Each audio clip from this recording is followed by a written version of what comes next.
আমাদের খোকন স্টাইরি চ্যানেলের সকল প্রকার পাঠ গল্প দেখতে আমাদের চ্যানেলটি সাবস্ক্রাইব করে পাশে থাকা বেল আইকনে ক্লিক করে অল নোটিফিকেশন অন করে দিন। মৃত্যুর আগে শেষ ইচ্ছা কি বলো? মেয়েটি ভীরু চাহনিতে নেত্রপল্লব মেলে ধরল সামনে বসে থাকা লোকটির দিকে। তার দুহাত বাগানের ভিতরে সুপারি গাছের সাথে পিছমোড়া করে বাঁধা। সে ভয়ার্ত স্বরে জিজ্ঞেস করল, আমাকে মারবেন কেন? কি অপরাধ আমার? এই বাড়িতে অফিসে কেউ প্রবেশ করলে তার গর্দান নেওয়া হয়, এটাই তার অপরাধ, বুঝলি সেমরে? ও বুঝলাম, আমার মরণ কেউই ঠেকাতে পারবে না। মানে খোলাসা করো। বলছি আমার মরণ হবেই আজ। এক মরণের দৌড়ানি খেয়ে বাঁচার জন্য এখানে লুকালাম, এখন তো দেখি আজরাইল আমার আগেই এখানে এসে হাজির। কাহিনী বাদ দে, আজরাইলরা এখানে এমনিতেই থাকে, সন্দেহভাজন মুখ দেখলেই জান কবজ করে ফেলে। তোর কোনো খাইশ আছে কিনা সেটা বল। আছে। এই বাড়িটি একবার ঘুরে ঘুরে দেখা। এত সুন্দর বাড়ি আমি এই প্রথম দেখলাম। নিরীহ সুরে বলল মেয়েটি। লোকটি অনুসন্ধিৎসুদ নজরে চাইল মেয়েটির দিকে। এত সুন্দর বাড়িটার কি নাম চাচা? মায়ামহল। মেয়েটি কিছু বলার আগেই ডাক পড়ে লোকটির। হেরে গলায় কোনো পুরুষালী গলার আওয়াজ ভেসে এলো রুস্তম বলে, এই সেমরি, আমি আসতেছি, চুপচাপ বৈশা থাক কইলাম। রুস্তম আপনার নাম? কে ডাকলো আপনাকে? অমন বাঘের মতো গলার আওয়াজ। তুই চিনবি? ডাকছে গেটের পাহারাদার হারিস ফলোয়ার। জল্লাদ রুস্তম আমি, সবাইকে জবাহ করি। মেয়েটি আলতো কেঁপে উঠল, মনে মনে বলল, মাগো, এ কোন মৃত্যুপুরীতে চলে এলাম বাঁচতে গিয়ে। আমাকে বাঁচানোর কি কেউই নেই এই নিষ্ঠুর পৃথিবীতে? রুস্তম চলে গেল সামনের দিকে। তার কাজ শেষ করে মায়ামহলের এক রুমের দরজায় গিয়ে দাঁড়ালো। রুস্তম, এত সময় কোথায় ছিলে? বিশাল রুমের এক কোণে দোলনায় দুলতে দুলতে জানতে চাইল আঞ্জুমানারা। নিচু মাথায় রুস্তম বলল, বেগম সাহেবা, ওদিকে কাজ পড়ে গেল বলে। কি কাজ এই অবেলায়? বেগম সাহেবা, একটা মেয়ে ঢুকে পড়েছে মহলের অন্দরে, তাই বিলম্ব হয়েছে এদিকে আসতে। আঞ্জুমানারা গরম চোখে তাকায় রুস্তমের দিকে, কৌতূহলী কণ্ঠে জিজ্ঞেস করল, কি বলিস তুই? তাও কোন মেয়ে? বয়স কেন হবে? অল্প বয়সে বালিকা মেয়ে। মায়ামহলে এই প্রথম কোনো অচেনা মেয়ে ঢুকে পড়লো। তাই বলে এত কচি একটা মেয়ের প্রাণ চলে যাবে মহলের নিয়মের করাতালে পড়ে? দরদে সুরে বলল আঞ্জুমানারা। এটাই যে এই মহলের চিরাচরিত নিয়ম বেগম সাহেবা। দ্বিতীয় বউ দেখেছে মেয়েটিকে? বা কেউ জানে? না, কেউ দেখেনি, কেউ জানে না। আমি দেখেছি, আমিই ধরেছি। মহলের মূল ফটক দিয়ে প্রবেশ করেছে মেয়েটি, না পাশের ফটক দিয়ে? প্রহরীরা কোথায় ছিল? পাশের ফটক দিয়ে প্রবেশ করেছে বেগম সাহেবা। প্রহরী ছিল, কিন্তু সে জিমস ছিল তখন। সেখানেই বালিকাটি ফুট করে ছুরি পাখির মতো ঢুকে পড়লো। ওকে মারার আগে চুপি চুপি একবার আমাকে দেখিয়ে নে, কেন জানি মেয়েটাকে দেখতে খুব ইচ্ছে করতেছে। ছোটবাবু কি অবস্থা আছে খবর নিয়ে আগে, নয়তো সে মেয়ে আগে আমার গলা কাটবে। ও তো একটু অসুস্থ, উঠবে না, তাও দেখে নে। রুস্তম গিয়ে ছোটবাবুকে দেখে নেয়, তারপর চুপি চুপি মেয়েটির কাছে যায়। মেয়েটির হাতের বাঁধন খুলে দেয়। মেয়েটি ঘাবড়ে ওঠে, আঁতকে উঠে ভাবে, এই বুঝি তার প্রাণ পাখি উড়ে যাবে দেহ নামক খাঁচা থেকে। সে বসা থেকে উঠে দাঁড়ায়, দুই হাত সামনের দিকে লম্বা করে ধরে ছাকুনি দেয়। মনে মনে আল্লাহকে স্মরণ করছে। মেয়েটির হাত ধরে রুস্তম বলে, এদিকে আসো। কই নিচ্ছেন? পুরা মহল দেখাতে? না, পুরমহল দেখা চারটিখানি কথা নয় চেমরি। কেউ তোমাকে হাঁটা চলার দেখতে পেলেই ধরে জায়গা মতো ফেলে দেবে। মেয়েটি মনে মনে উচ্চারণ করে, কি আজব, বাড়ির নামের শুরুতেই মায়া শব্দটি, অথচ এদের কাণ্ডকীর্তি সব নির্দয় নিষ্ঠুরের মতো। কাহিনীটা কি? তারপর মুখ তুলে রোস্তমকে বলল, আচ্ছা থাক, তাহলে দেখতে হবে না। কেন, হাউস ফিটে গেল সেমরে? মেয়েটি উপর নিচে মাথা নাড়িয়ে সম্মতি জানায়। মহলের কর্ত্রী আঞ্জুমান আরার নিকট মেয়েটিকে নিয়ে যাওয়া হলো। সে তীক্ষ্ণ দৃষ্টিতে মেয়েটির দিকে আপাদমস্তক চাইল। পিঠের উপর মমতার স্পর্শ দিলেন, জিজ্ঞেস করলেন, তোমার নাম কি? আমার নাম মায়া। মায়া? কে রাখলো এই নাম? আমার আম্মাই রাখছে। ফ্যাকাশে হয়ে আসা তীর তীর করে কাপা ঠোঁটে বলল মেয়েটি। আঞ্জুমান আরা করুণ হাসি হেসে বলল, এই মহলের নাম মায়া মহল। এই মহলে এসে পড়ল ফুলের মতো ফুটফুটে এক মায়া। কি মিষ্টি দেখতে মেয়েটি, কিন্তু এখানে দয়া মায়ার কোনো বালাই নেই, ঘটে তার উল্টোটা। বেগম সাহেবা, ওর সাথে আলাপ শেষ করে নেন। আঞ্জুমান অতীতে ডুবে যাচ্ছে বুঝতে পেরে রুস্তম থামিয়ে দিতেই উক্ত বাক্যটি আওড়ালো। রুস্তম, এই মেয়েটি আজ রাতে বেঁচে থাকুক অন্তত, আমি ওর সাথে কিছু কথা বলবো। কি বলছেন বেগম সাহেবা? যদি রুস্তমের মুখের কথা কেড়ে নিল আঞ্জুমানারা। চাপা স্বরে বলল, কোন জনমানব থাক দূরের কথা, কাকপক্ষীও টের পাবে না। ওকে আমার রুমে লুকিয়ে রাখবো। রিস্ক নেওয়াটা কি উচিত হবে বেগম সাহেবা? উদ্বিগ্ন কণ্ঠে বলল রুস্তম। উচিত অনুচিত সব সময় মাথায় খেলে না রুস্তম। আমি ওর বিষয়ে জানতে চাই। তুই তোর মতো করে থাক, যা এবার। রুস্তম চলে যায়। আঞ্জুমান মায়া নামের মেয়েটির দিকে কৌতূহলী চাহনি ফেলে। ক্ষুধা লেগেছে না? লাগছে। আঞ্জুমানারা রুমের দরজা বন্ধ করে দিল অতি সাবধানী হয়ে। একটা ফলের ঝুড়ি ঠেলে মায়ের দিকে দিল। মধুর হেসে বলল, যত ইচ্ছে মন ভরে খাও। দেশি বিদেশি বাহারি ফলের ঝুড়ির দিকে মায়া অবাক চোখে চেয়ে রইল। তার পছন্দ মতো কিছু ফল খেয়ে নিল টপাটপ করে। ক্ষুধার্ত পেটে নাশপাতি, ড্রাগন ফলের পানসে স্বাদও অমৃত ঠেকল তার কাছে। সন্ধ্যার বেশ কিছু সময় পরে তার সেবাদাসী কুমকুম এলো দরজার সামনে দাঁড়িয়ে। বেগম সাহেবা, আসতে পারি? একটু দরকার ছিল। আঞ্জুমান মায়াকে ভারী মখমলের পর্দার আড়ালে লুকিয়ে নেয় তড়িঘড়ি করে। গলা বাড়িয়ে বলে, হ্যাঁ আসো। এলাচিকে পাওয়া যাচ্ছে না, সে নিখোঁজ। খুকুমনি কেঁদে কেটে অস্থির হয়ে যাচ্ছেন। না তো, এলাচি এখানে আসেনি। তুই যা এখন। মায়া শিউরে ওঠে, ভাবে কে এই এলাচি? মনে হয় কোনো কাজের মেয়ে হবে এদের। তবে এত পাহারাদার থাকতে কিভাবে নিখোঁজ হলো? নাকি কোনো ভুলের জন্য তাকে মেরে ফেললো রুস্তম জল্লাদ? রাত বেড়ে গেল। জরিনা নামে একজন দাসী রুমের ভেতরে টেবিলের উপরে নৌশফোজ দিয়ে গেল আঞ্জুমানকে। আঞ্জুমান তার খাবার থেকে অন্য একটি প্লেটে অর্ধেক খাবার তুলে নিল। মায়াকে আদেশ করে খেয়ে নিতে বলল। মায়া কাচুমাচু করতে করতে খেয়ে নিল। রাতে ঘুমানোর আগে রুমের দরজার উপর নিচে সব ছিটকিনি লাগিয়ে দিল আঞ্জুমান ভিতর হতে। মায়াকে তার পাশে শুয়ে যেতে আদেশ দিল। অ্যাটাচ বাথরুম থাকায় রুমের বাইরে পা রাখতে হয়নি মায়াকে। নিশতি রাত, চারিপাশে ঘুটঘুটে অন্ধকার। প্রকৃতি জুড়ে অখণ্ড নীরবতা বিরাজ করছে। আকাশে নেই কোনো তারকারাজি।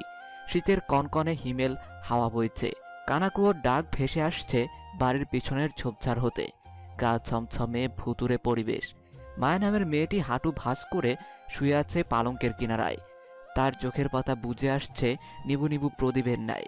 নিমিষেই মায়ের মুদে আসা নয়নকোণ ভিজে উঠল বেদনার অশ্রুতে। কাল কি সত্যিই তার ছোট্ট জীবনের বিদায়ী সুর বাজবে? আঞ্জুমানারা পানের বাটা নিয়ে বসলেন শয্যার এক পাশে।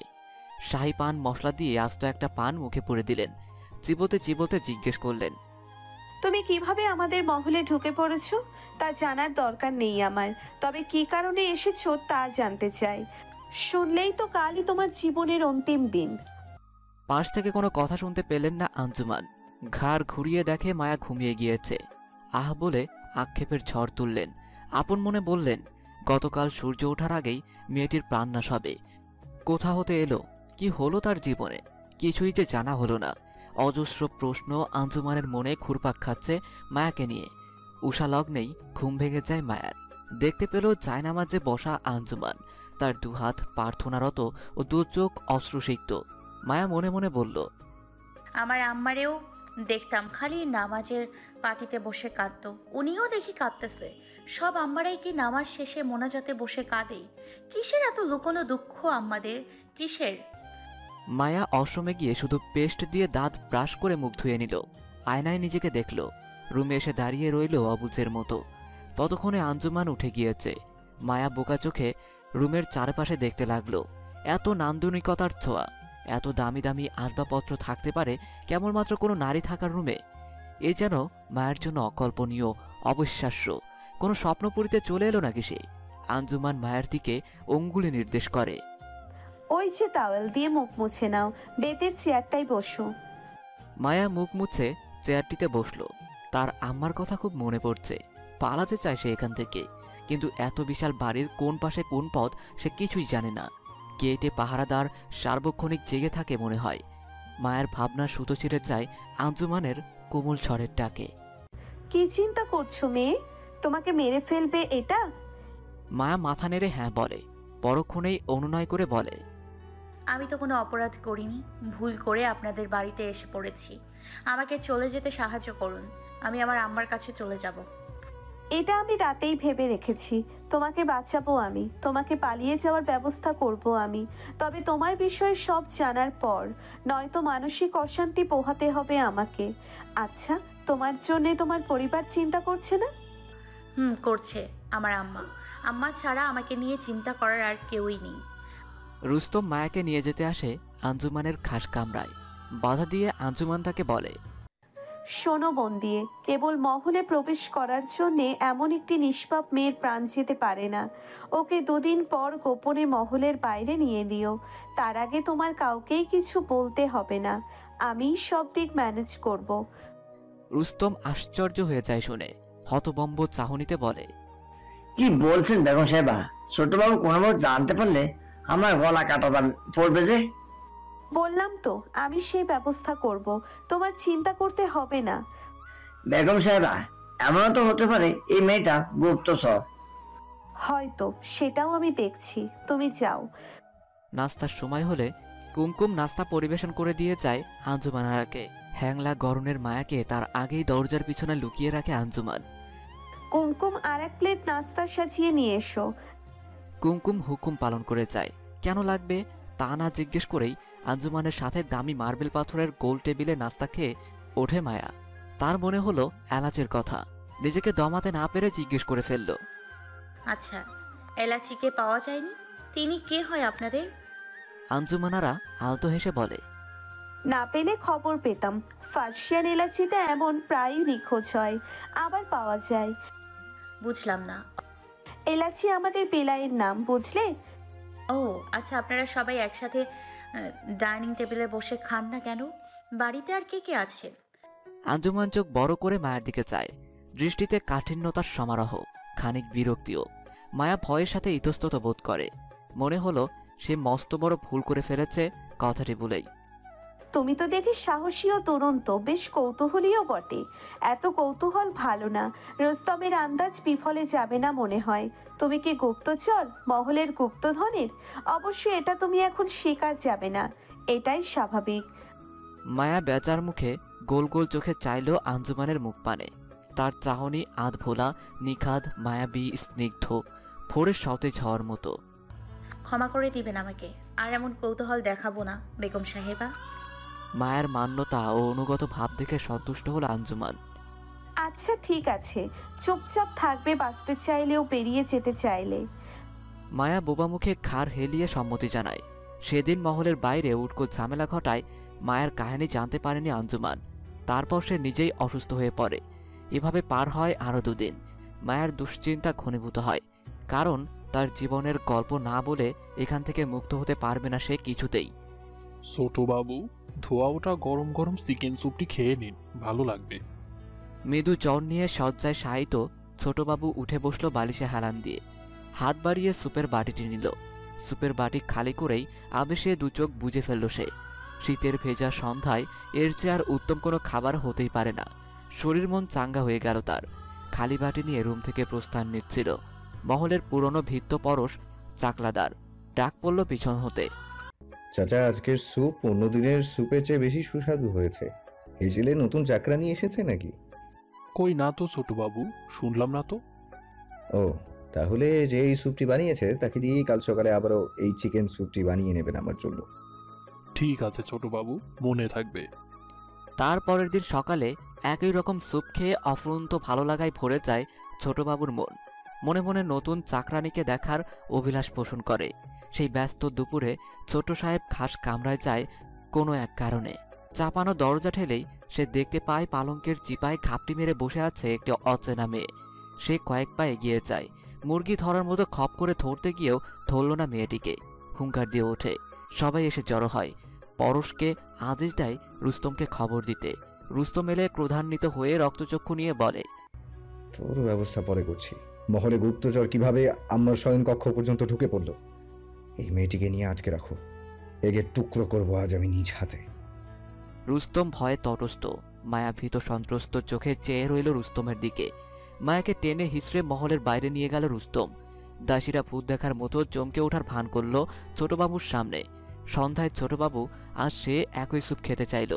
জানতে পারল স্যুপ বানানো মেয়েটিকেই সে দুপুরে বন্দি করেছে। সে বিস্মিত হলো শুনে।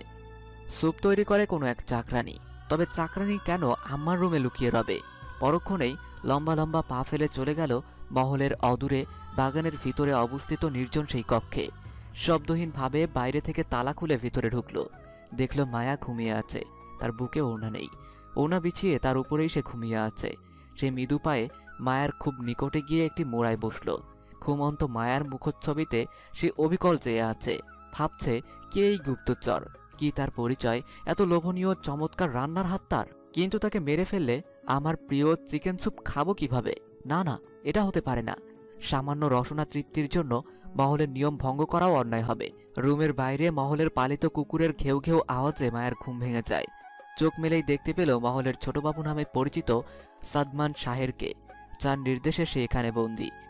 শাহের দেখতে সুদর্শন যুবক, সুপুরুষ, লম্বা চওড়া, স্বভাবে চঞ্চল, গায়ের রং শ্যামবর্ণ, মুখের গড়ন লম্বাটে, মেজাজ খিটমিটে, অল্পতে রেগে যায়। শহরে পড়াশোনা শেষ করেছে 3 বছর আগে। সেখানে পিতার ব্যবসা দেখাশোনা করে। মাঝে মাঝে গ্রামে আসে। মাথায় ছাকরা চুল খাড় অব্দি, চোখের রং বাদামি, হাতে সবসময় বিভিন্ন ব্র্যান্ডের ঘড়ি পরে থাকে। ইউজ করে নামি দামি সব পারফিউম। মায়া ধর্মরিয়ে উঠে বসে, সরু চোখে চায় শাহের দিকে। শাহের পায়ের উপর পা তুলে নিল নবাবী স্টাইলে।